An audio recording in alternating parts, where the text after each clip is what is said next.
Olá pessoal, sejam bem-vindos a mais um episódio do Corrida de Leito. Hoje nesse formato um pouco diferente do formato que vocês estão acostumados. Hoje é o episódio comemorativo, o episódio de número 150. 150 episódios, hein, Ju? Produzidos. 150. Muito bacana, estamos muito felizes de estar aqui. Meu nome é Bernardo, eu sou um dos coprodutores do Corrida de Leito. Hoje eu recebi o honroso convite da Ju e do Vandac, que vocês estão super acostumados, para estar aqui conversando um pouquinho com a Ju, e vou falar um pouquinho mais daqui a pouco do formato que a gente pensou para esse episódio comemorativo, ok? Passar para a Ju para ela se apresentar, vocês estão acostumados com a voz dela, vão ter a oportunidade de vê-la um pouquinho também. Olá pessoal, meu nome é Juliana, né? Para quem está acostumado aí só com a minha voz, hoje vai ter a oportunidade de nos ver por aqui, né, Bernardo? Espero não decepcioná-lo, né? Ou decepcioná-la. E agradecer também a audiência, né, nessas 150 semanas aí de produção árdua, mas que a gente espera estar contribuindo, né, com o aprendizado de todos vocês. Sem dúvida, Ju, é muito gratificante para a gente, né? São mais de 150 semanas de produção. Sim. Esse projeto que começou ali um pouquinho antes da pandemia, Sim. E hoje a gente consegue impactar aí milhares de colegas, alunos, profissionais da saúde, médicos já há muito tempo formados. De vez em quando eu recebo uma mensagem, que bacana esse episódio. Isso é muito legal, né? Isso faz sentido pra gente. Muito. E como é que vai funcionar hoje? Hoje nós estamos nesse formato novo, esse formato de videocast, espero que vocês gostem. E nós vamos dividir a nossa discussão em dois momentos. Porque o que a gente fez? A gente selecionou, e não foi um trabalho fácil, a gente selecionou 4 temas que foram muito ouvidos por vocês durante essas 150 semanas e várias dúvidas nesses cenários que vocês nos trouxeram. Então hoje nós vamos ter a oportunidade de solucionar dúvidas e falar mais sobre temas que foram interessantes para vocês. Então, no primeiro momento, nós vamos falar de síndrome coronariana aguda. Vamos começar falando de síndrome coronariana aguda, temas relevantes que estão envolvidos no manejo da síndrome. E vamos fazer um gancho com a anticoagulação, que é uma das terapêuticas nesse cenário de síndrome. E a anticoagulação em si foi um tema muito debatido, né, Ju? Um tema de muita dúvida dos nossos ouvintes. Esse é o primeiro momento. No segundo momento, a gente vai falar de outros 2 temas fundamentais. Vamos falar sobre sepse, né, que dispensa apresentações, mas mesmo assim nós vamos apresentar. Vamos falar sobre sepse e vamos fazer um gancho com o exame complementar que a gente utiliza muito no manejo desse paciente com sepse, quando disponível, que é a gasometria arterial, ok? Então vamos começar aqui, Ju, vamos começar falando um pouquinho de síndrome coronariana aguda, né? A gente sabe que essa avaliação diagnóstica inicial desse paciente com uma suspeita de síndrome coronariana aguda, ela é eminentemente clínica, mas ela se baseia também em um tripé, que é a história clínica, a avaliação clínica, o eletrocardiograma e também o marcador de necrose miocárdica, né? Que a gente utiliza a troponina. Né? E aí eu quero trazer um contexto, Ju, a gente considerando então que a gente está avaliando um paciente que tem uma clínica compatível com síndrome coronariana aguda, tá? Então vou trazer aqui 2 cenários para que a gente possa revisitar um conceito que é fundamental, que é o conceito de probabilidade pré-teste. Perfeito. Né? O que seria a probabilidade pré-teste? Que é a probabilidade do nosso paciente possuir determinada doença, mesmo antes da gente aplicar um achado clínico ou um resultado de um exame complementar para aquele contexto. Ou seja, nada mais é do que a prevalência de um evento em determinada fatia da população, né, que seja correspondente ao nosso paciente. Então vamos imaginar 2 cenários aqui, 2 pacientes, ambos com a mesma característica de dor, uma dor torácica típica, mas uma é uma paciente sem comorbidades, sexo feminino, 25 anos de idade, e a outra é a avó dela, uma paciente de 65 anos de idade, hipertensa, obesa, diabética, que chega com uma dor torácica típica no pronto-socorro. Sei que parece redundante, mas qual delas tem maior probabilidade pré-teste de estar tendo uma síndrome? Naturalmente, o nosso raciocínio ele vai para o lado da senhora com fatores de risco, uma senhora mais velha e que está com uma dor torácica típica. Mas então, vamos pegar esse cenário aqui para a gente dissecar um pouquinho, Ju, e essa paciente de alta probabilidade pré-teste para síndrome coronariana aguda, quando ela chega para a gente, como é que eu vou avaliar o ECG? Como é que eu vou avaliar os marcadores de necrose? Nós vamos falar mais de troponina aqui. Como é que eu vou avaliar o ECG e a troponina dela? Então, Bernardo, foi muito importante você já situar, né, o nosso ouvinte aí nesses 2 cenários, né, que é a prática em si, né?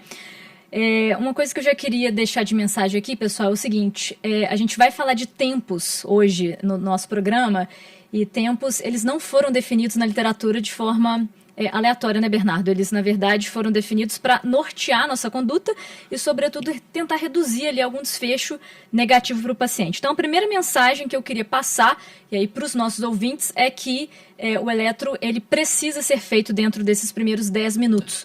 Então, a gente tem que parar o que a gente está fazendo mesmo, né? E até talvez incorporar ali o eletro numa avaliação, digamos, do exame físico mesmo ali, né? Então, primeira mensagem... do exame físico, exato, né? Exato. Igual o ultrassom, né? Pegando ali o nosso querido ultrassom. Mas não esquecer do ECG nos primeiros 10 minutos. No sentido do ECG, como foi sua pergunta, nesses dois contextos, né? Eu vou aproveitar para convidar os ouvintes a olhar agora para a câmera. A gente vai colocar uma figurinha aí, que está também disponível lá no blog da Curem, tá? Sobre as alterações que a gente espera visualizar e que sejam sugestivas aí de isquemia. Então, já é clássico, né? Desnivelamento do segmento ST. E aí a gente tem que lembrar que o supradesnivelamento, né? A gente vai considerar acima de 1 milímetro nas diversas derivações, isso de forma sequencial, né? 2 ou mais. Com relação ao infra, não precisa da gente ir especificamente a nenhuma derivação, né? São 2 sequenciais também, mas bastaria uma queda ali do ponto J, né? Que é aquele ponto que termina o QRS abaixo de 0,5 milímetro. Aí a gente tem outras, né, Bernardo? A gente tem alterações que podem referir, por exemplo, a uma fase hiperaguda do infarto, que é aquela onda T hiperapiculada, que denuncia ali uma morte celular e uma hipercalemia regional, né? A onda Q, que é quando, na verdade, a gente já tem uma morte celular propriamente dita, né? E também o famoso BRE, que a gente sempre tem a dúvida, se o BRE é novo, se o BRE não é novo. Também vou convidar de novo vocês ouvintes a visualizar agora na câmera, que a gente vai lançar lá de novo os critérios, também está disponível no blog da Curem, que são os critérios de esgarbosa, né, Bernardo?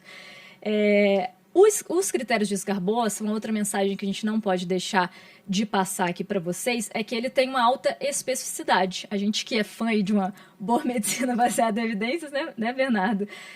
O que acontece? A especificidade aqui, pessoal, se ele vier um critério maior ou igual a 3 pontos, vocês estão visualizando aí na câmera agora, que tem as pontuações 5, 3 e 2. 5 pontos é para aquele critério em que o suprassegmento do ST vai ter uma direção concordante ali, ou seja, com o QRS. Se o QRS está positivo, o supra também fica positivo, isso em qualquer derivação. E aí ele já ganharia 5 pontos, o que me permite confirmar o infarto caso tenha esse BRE. Isso pela alta especificidade desse critério. Caso o critério não pontue 3 pontos, a gente não tem sensibilidade suficiente para excluir. Então, acho importante também o ouvinte ficar atento a isso. E um outro ponto que eu queria ainda mencionar do eletro é com relação ao fato dele ser normal. Supondo aí que a sua senhora, que eu vou pegar ela da alta probabilidade, venha com um eletro normal, a gente ainda não vai ter, né, segurança de excluir a síndrome coronariana, sobretudo na alta probabilidade pré-teste, né? Perfeito, Ju, perfeito. E aí, só para chamar a atenção do pessoal, de não esquecer de repetir esse eletro. A gente comentou da necessidade de fazê-lo nos primeiros 10 minutos, mas essa repetição ela deve ser feita em torno de 15, 30 minutos logo depois, né? Lembrar ainda de estender para o lado direito, V3R, V4R. Muito importante. Parte posterior, V7, V8, né? E fazer uma avaliação mais ampla. Você me perguntou também da troponina, não foi isso? Da troponina, do marcador de necrose, a gente acaba utilizando hoje em dia a troponina, que é super acessível, né, Ju? Exato. Ela é tão acessível hoje, atualmente, né? Assim, ela realmente se tornou muito acessível, mas talvez o termo não seja só acessível. Ela é tão acurada, né? Sim, verdade. Que as principais diretrizes, Bernardo, é muito clara quanto a não necessidade da gente ficar dosando junto CKMB. Então, se você está diante, né, dessas 2 pacientes que você colocou, você tem a troponina disponível na sua avaliação ali em pronto atendimento. Essa troponina ela já vai ser suficiente para me dar o diagnóstico ou mesmo a exclusão. Não faz sentido a gente dosar junto a CKMB. A diretriz brasileira, inclusive, ela até coloca, se eu tiver uma discordância, né, de valores, supondo uma troponina negativa mais uma CKMB elevada, a gente vai confiar mais na troponina, dada a sua alta acurácia. Um ponto que talvez gere muita dúvida ali no pessoal é em relação à possibilidade da troponina ser um marcador de reinfarto. Eu acredito que você já deva ter presenciado essa dúvida, né?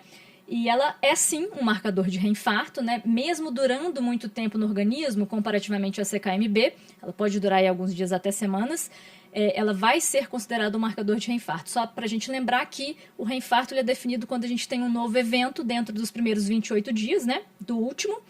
E para a gente considerar um marcador positivo é quando ele tiver uma elevação de 20% do último valor. Então, tendo isso, a gente já consegue fechar o diagnóstico. Beleza, beleza, Ju. Então, isso tudo que você falou é fundamental, a gente trazendo para esse cenário aqui da nossa paciente com a probabilidade pré-teste alta. Vamos resumir aqui para o nosso ouvinte, hoje, para o nosso espectador, né, telespectador, um raciocínio que a gente tem que ter na abordagem desse paciente com síndrome. Então, chegou o paciente com síndrome coronariana aguda, eu tenho 3 entidades nosológicas possíveis, né? Sim, ou ele tem sim. uma alteração de ST do tipo supra, e eu já classifico ele como um paciente com uma síndrome coronariana aguda com supra de ST, um infarto com supra, ou ainda tem 2 possibilidades. Ele pode estar com um IAM sem supra, ou ele pode estar com uma angina instável.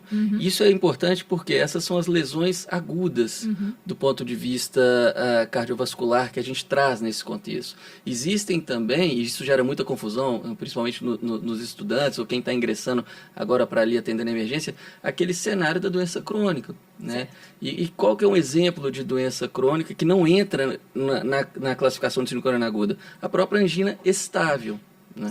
Ou o paciente tem uma angina estável, ou o paciente às vezes é assintomático e tem uma doença coronariana crônica, e aí a gente tem que ter a habilidade de diferenciar isso clinicamente. E para isso a gente pode utilizar também, classificando o doente de acordo com o NIRA, de acordo com o CCS, que é aquele score canadense para avaliação de angina, enfim.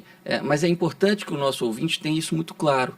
O cenário da síndrome coronariana aguda que tem 3 entidades nosológicas, e o cenário da doença crônica, que a gente consegue aí identificar uma angina estável, ou que a gente consegue até mesmo identificar um paciente que às vezes é assintomático, né, e tem uma doença crônica assintomática, mas que sofre as consequências ao longo do tempo, né, Ju? E aí, Ju, além disso, dessa orientação, dessa conduta inicial no ECG, na troponina, queria que você falasse um pouquinho mais de estratégias que a gente pode lançar a mão em um cenário que esses exames não estão disponíveis. Né? Eu sei que é um cenário muito desafiador, ou seja, eu estou diante de um paciente com uma clínica sugestiva de síndrome coronariana aguda, eu estou diante de um paciente com uma alta probabilidade pré-teste para uma síndrome coronariana aguda, mas eu não tenho ali as 2 opções de propedêutica que vão me auxiliar a diferenciar se ele é ou um angina instável, um IAM sem supra, ou um IAM com supra. Você pode falar um pouquinho sobre isso para a gente? Isso é muito importante porque alguns locais ainda do Brasil carecem dessa disponibilidade, né, Bernardo?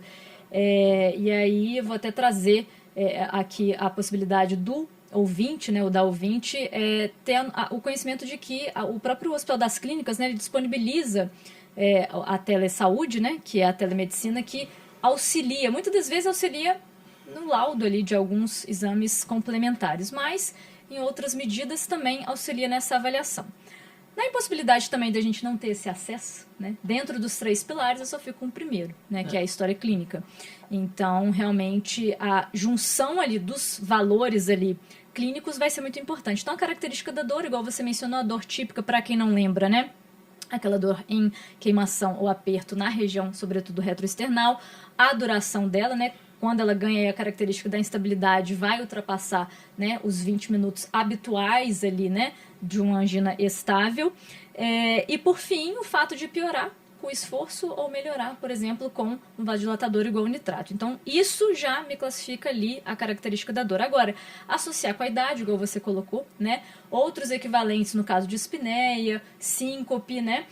Diaforese, ou ainda os fatores de risco sabidamente, né, conhecidos aí, que seria hipertensão, diabetes, tabagismo, obesidade, dislipidemia. Isso tudo, num contexto de ausência de recursos, né, já nos dá uma boa probabilidade de ser, né, a síndrome coronariana. Então, a gente já poderia lançar mão, por exemplo, de um AS, né, num contexto inicial, na indisponibilidade de um eletro e de uma troponina, se a pessoa não tiver nenhuma contraindicação, por exemplo, não tenha alergia ou mesmo não tenha um risco de sangramento. Excelente, Ju, isso que você trouxe é excelente porque aí o nosso ouvinte pode perceber, e isso acho que vocês deixam muito claro ao longo dos scripts que a gente gera nos podcasts, que só os dados clínicos, só a anamnese, só o exame físico já nos dão muito subsídio para elaborar um raciocínio clínico bem feito e a partir de então determinar condutas com assertividade. Então isso é muito legal.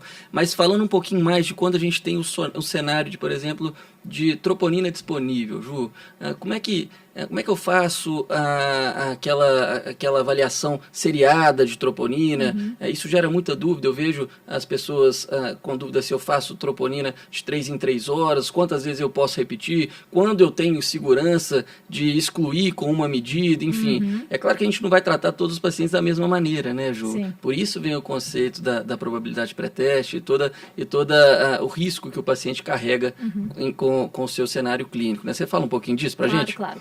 O que acontece? Até trazendo, se a gente for agora acessar alguma diretriz, né, sobre o tema, a gente vai perceber, sobretudo as norte-americanas, que o termo que eles usam ali como dano miocárdico é injury, né? E a gente costuma habitualmente fazer a tradução literal ali, que seria injúria, né? O Van Dijk mesmo já me corrigiu nesse sentido.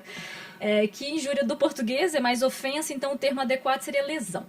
Dentro desse conceito de lesão, que é o dano miocárdico, com o kit da troponina ultrassensível, né, a gente consegue detectar lesões muito pequenas, né, em fases muito iniciais. Então, o primeiro ponto é saber se a nossa troponina, a disponível, no seu ambiente de saúde, ela é do kit ultrassensível ou não.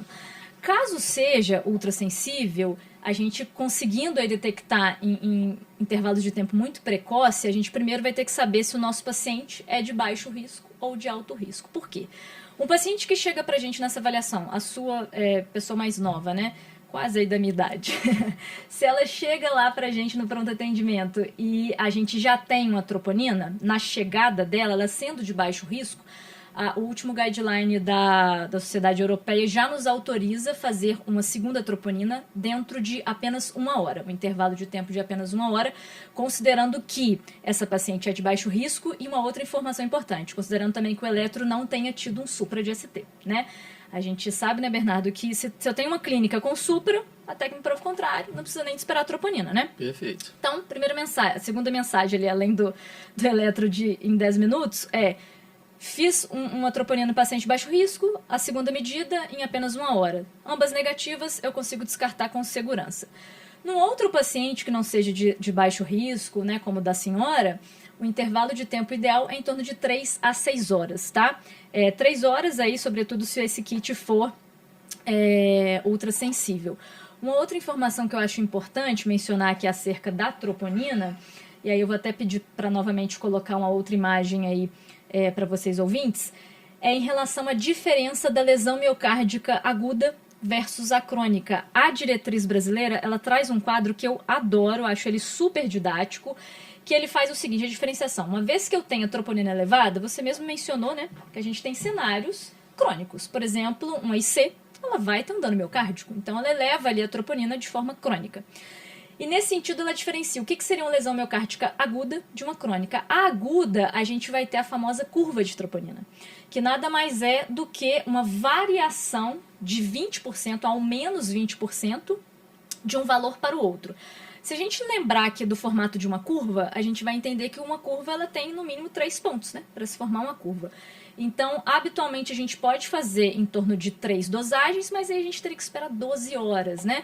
Então, na prática, a gente acaba fazendo 2 dosagens, com esse intervalo aí de 3 a 6 horas, para ver essa tendência. Então, eu tive uma elevação acima de 20%, né, da anterior, ou já identifiquei aqui a troponina elevada e vejo essa variação em 20% na tendência de queda, a gente teria uma lesão aguda. Dentro da lesão aguda, eu acho que é importante pontuar também, Bernardo, que a gente tem 2 cenários. Será que essa lesão aguda está sendo causada por um processo isquêmico? Porque se for isquemia, é infarto.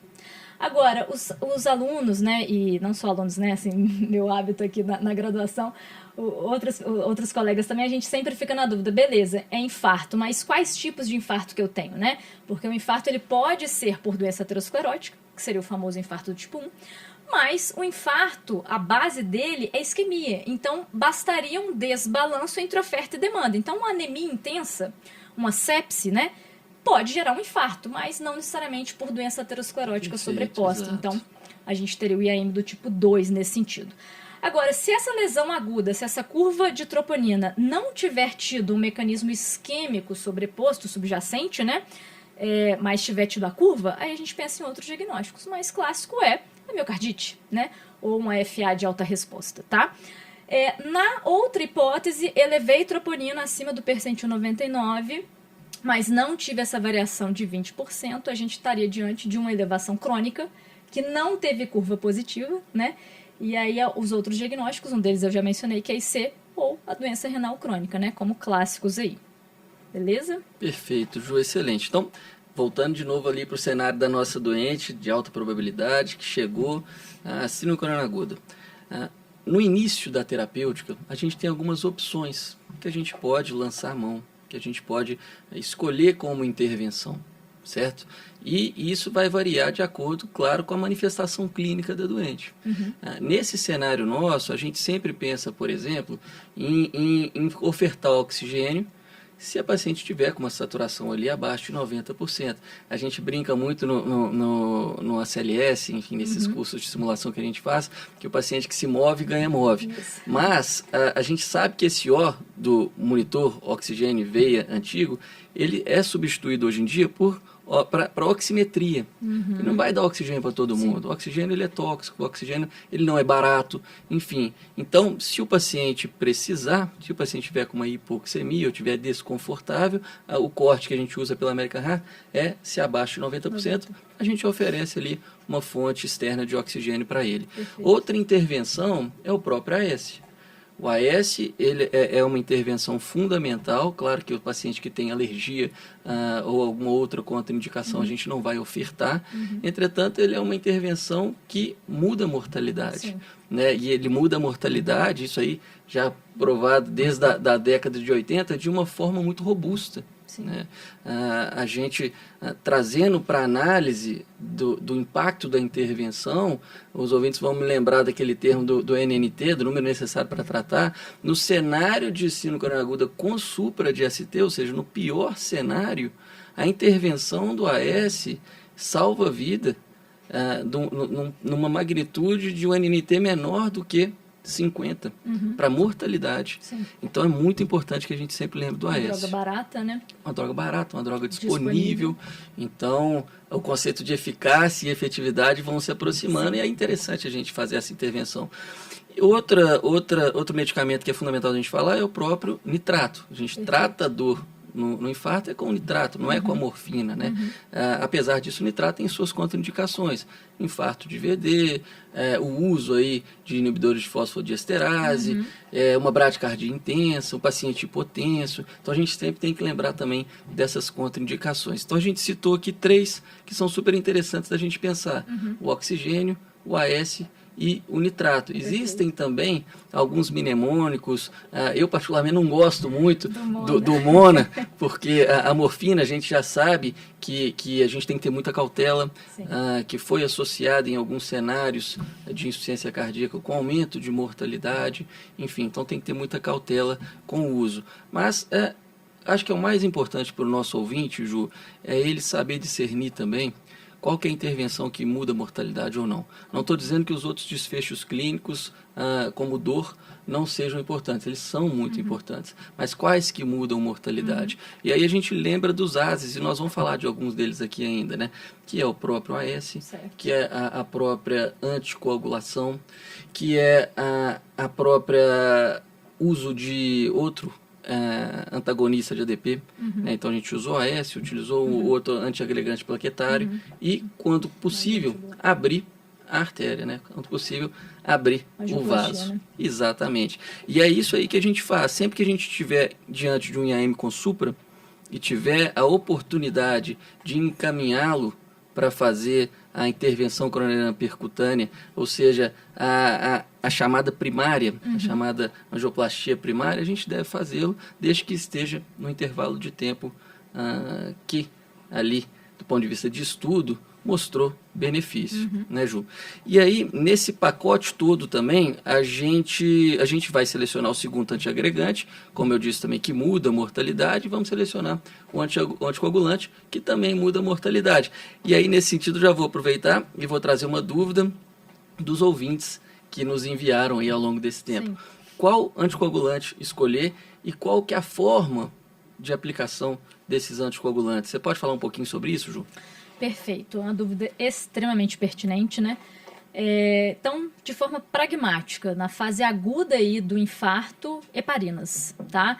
E aí eu já vou até fazer um paralelo com as outras doenças agudas em si, né? A gente acaba optando pelas heparinas, vou explicar um pouquinho a diferença delas, né? Basicamente, nós temos 3 tipos, nós temos a heparina não fracionada, a de baixo peso, que é representada aí, né, muito comumente pela enoxaparina, e a Fondaparinux. Se a gente for pegar o termo heparina não fracionada de baixo peso, né, a diferença ali delas, do ponto de vista de composição, é que a não fracionada é uma molécula grande, e a de baixo peso um pouquinho menor, e a Fondaparinux menor ainda. Isso, na verdade, já vai explicar o mecanismo de ação delas, tá? Que eu já vou até antecipar aqui. Das heparinas não fracionadas, por serem uma molécula grande, elas acabam abraçando ali a antitrombina, e o fator 10A. Então, ela tem uma ação até indireta do ponto de vista de anticoagulação. Ela não vai diretamente em algum fator de coagulação específico, não. Ela abraça a antitrombina e o fator 10A e acelera a ação da antitrombina, ou seja, a antiformação de trombo ali, né, da trombina, que é um fator de coagulação. Já a heparina de baixo peso, Bernardo, que é a enoxaparina, ela, por ser uma molécula menor, ela não consegue abraçar tudo, então ela atua mais ali a nível do fator 10A mesmo, sabe? E qual que é a diferença do ponto de vista prático disso? A heparina não fracionada, sendo maior, ela acaba apresentando um antídoto. A protamina consegue literalmente se encaixar em toda a molécula. Então, uma das vantagens aí da não fracionada versus a de baixo peso. A não fracionada tem um antídoto específico, tá? E já a de baixo peso, ela não é completamente antagonizada aí pela protamina. Outra vantagem no sentido da não fracionada é que a minha vida dela é curta, é de 2 a 4 horas. Ela é feita de forma endovenosa, tá? Até antecipando aí a resposta aos ouvintes, né? A não fracionada. Isso quando na anticoagulação plena.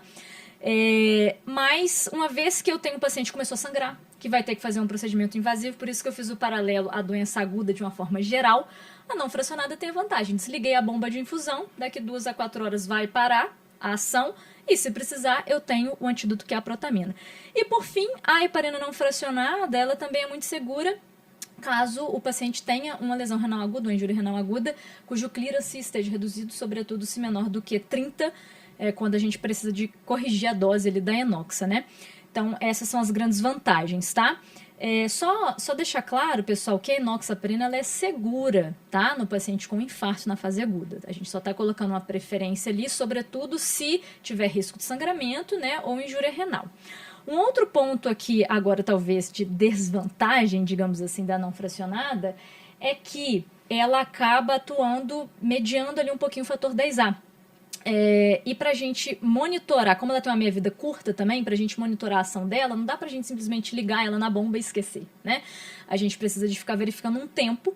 Esse tempo, se o paciente estiver realmente anticoagulado, esse tempo tem que estar largado, e é o tempo de tromboplastina parcial ativado, o famoso TTPA ou PTTA, né? A depender aí da tradução. Esse tempo, ele acaba avaliando a via intrínseca, que utiliza um pouquinho do fator 10, o fator 12 e outros fatores, e a gente vai objetivá-lo quando ele tiver elevado 1,5 vezes a 2,5 vezes o valor do controle. Aí a gente considera que o paciente está anticoagulado, né? Agora o problema é esse, né, Bernardo? A gente sabe esse que é o problema. Ficar dosando PTTA dá trabalho, nem sempre reflete ali a realidade, né?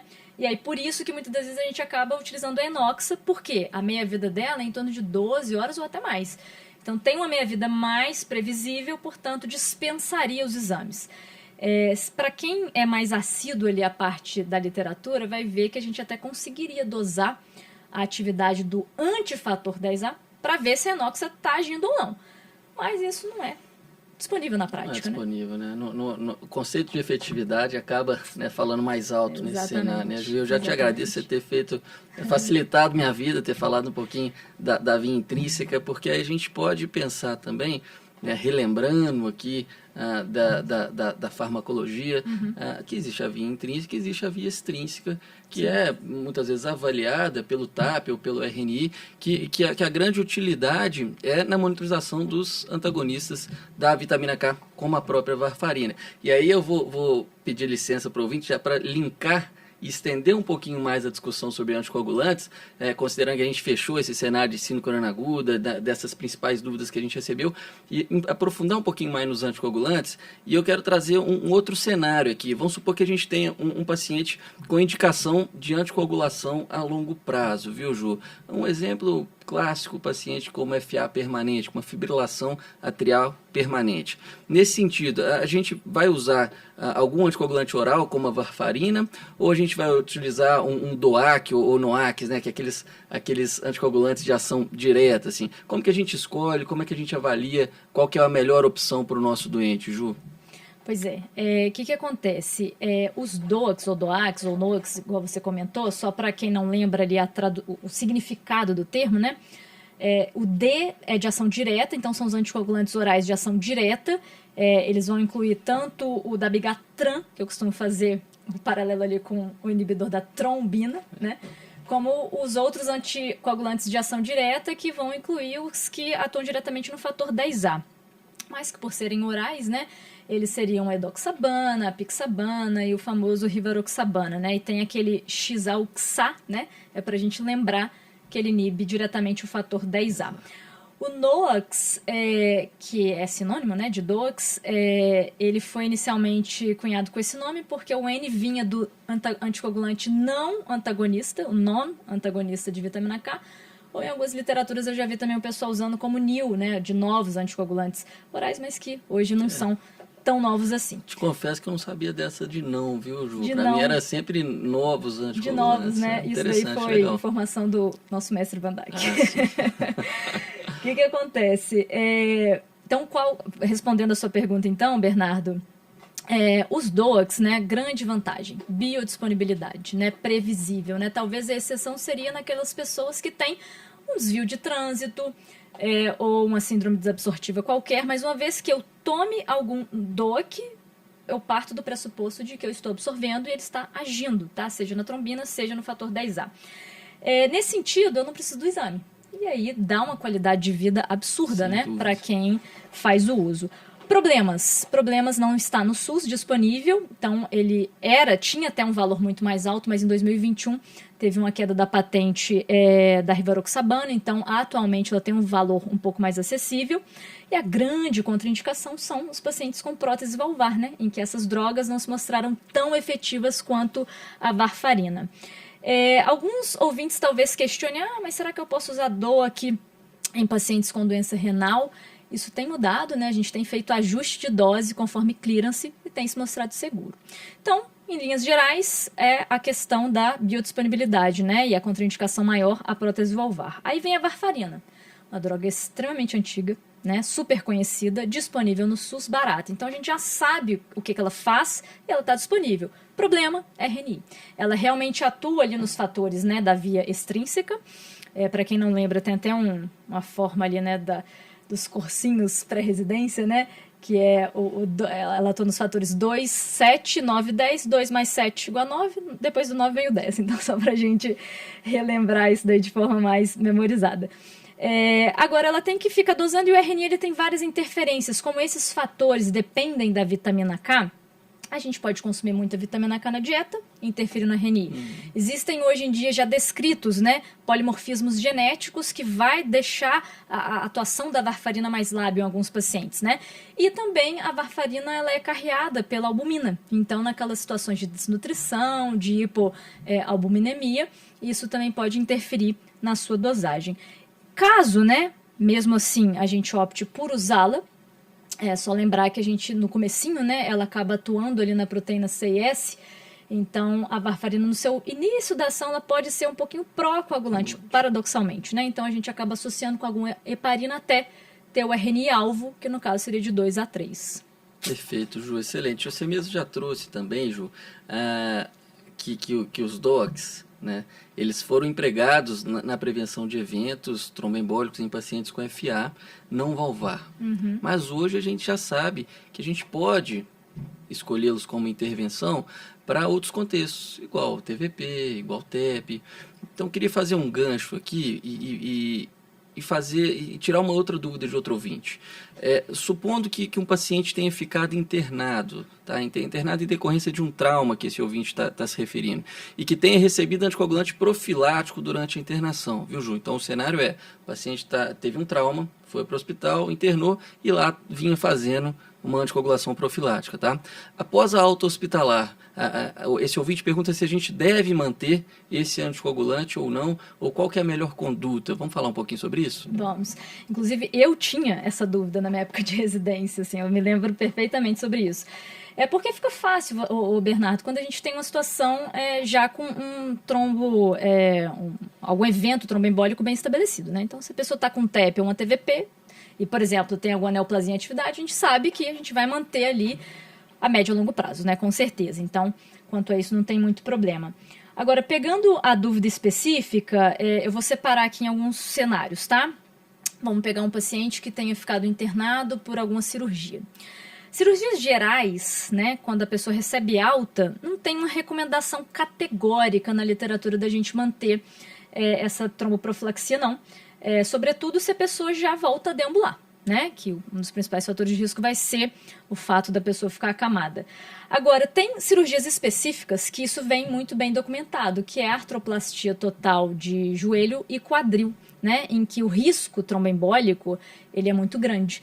Então, nas cirurgias, né, de artroplastia total, seja de joelho, seja de quadril, há uma recomendação, essa sim bem fundamentada, da gente manter a anticoagulação profilática em torno aí de 2 a 4 semanas no pós-alta. Até porque a gente tem que lembrar que provavelmente esses pacientes ainda ficarão ali com mobilidade reduzida, né? Então a gente mantém. Tem até um trabalho recente que saiu autorizando aí o uso do AS nessa profilaxia, nesse período também, em pacientes de baixo risco, tá?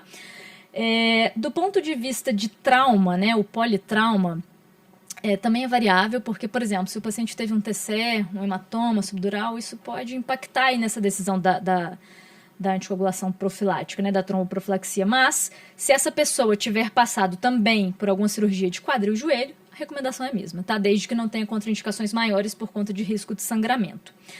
Isso na pessoa cirúrgica, né, no paciente cirúrgico. Agora, se a gente pega ali o paciente clínico, né, a gente tem, né, vários casos, né, de uma pessoa que fica ali num coma vigível ou já tem um Alzheimer, algum outro quadro demencial com mobilidade reduzida. O paciente crônico, que seja clínico, é controverso a gente manter. Na verdade, a gente não tem uma recomendação formal de se manter a tromboprofilaxia a médio e longo prazo no pós-alta, não. Exceto se ele tiver algum evento tromboembólico definido, que aí vai ser a plena, né, não a profilática, tá?